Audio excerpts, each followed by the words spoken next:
Good morning, we are welcome to our first sector. Here is the breaking news from China. Living under China's stringent COVID restrictions for the past 3 years had caused Zhang enough stress and uncertainty to consider not having babies in the country. When China abruptly dismantled its zero COVID regime last month to let the virus spread freely, the balance tilted to a definite no, the Shanghai-based e-commerce executive said. Stories about mothers and babies not being able to see doctors as medical facilities were overwhelmed by COVID infections were the final straw for Zhang. I heard that giving birth at a public hospital is just horrific. I really would not consider having a baby, the 31-year-old said.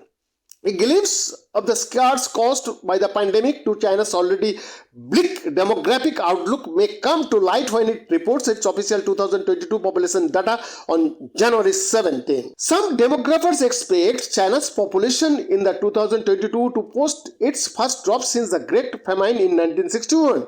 A profound shift with far-reaching implications for the global economy and world order. New births for 2022 are set to fall to record lows, dropping below 10 million from last year's 10.6 million babies, which were already 11.5% lower than in. With this historical turn, China has entered a long and irreversible processes of population decline.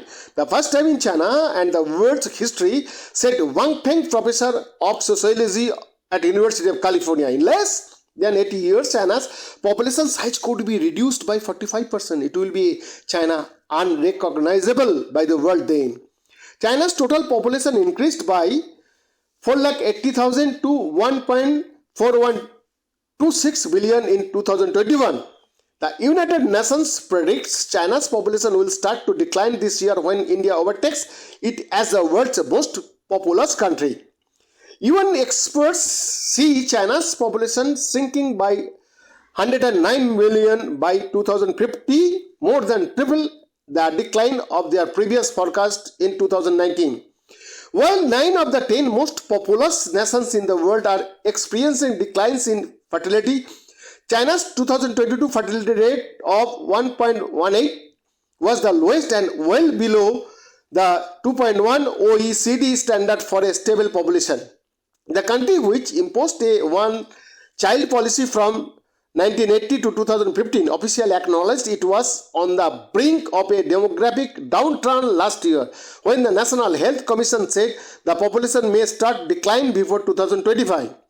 In October, President Xi Jinping said the government would enact further policy to boost the country's birth rate. Since 2021, authorities have introduced measures including tax deductions, longer maternity leave, enhanced medical insurance and housing subsidies to incentivize people to having more babies. Lackluster online searches for baby strollers on China's Baidu dropped 17% in 2022 and are down 41% in 2018, while searches for baby bottles are down more than a third since 2018. In contrast, searches for elderly care homes surged 8-fold last year. The reverse is playing out in India, where Google Trend shows a 15% year-on-year increase in searches for baby bottles in 2022. The financial burden of children's education, some of the most stressful college entrance exams in the world, and a nursery enrollment of only around 5.5% for the children under 3 years, far lower than the OECD average, are key factors affecting UWA population research think tank said this month. The economic impact of an aging society will be significant. Demographer Fuxian experts this proportion of those ages 65 years and older to reach 37% in the 2050 from 14% last year and 5% in 1980s. Its labor force won't be replenished at the same rate due to decline birth. Rapid aging is slowing China's economy, reducing revenues, said increasing government debt. China is getting old before it gets rich.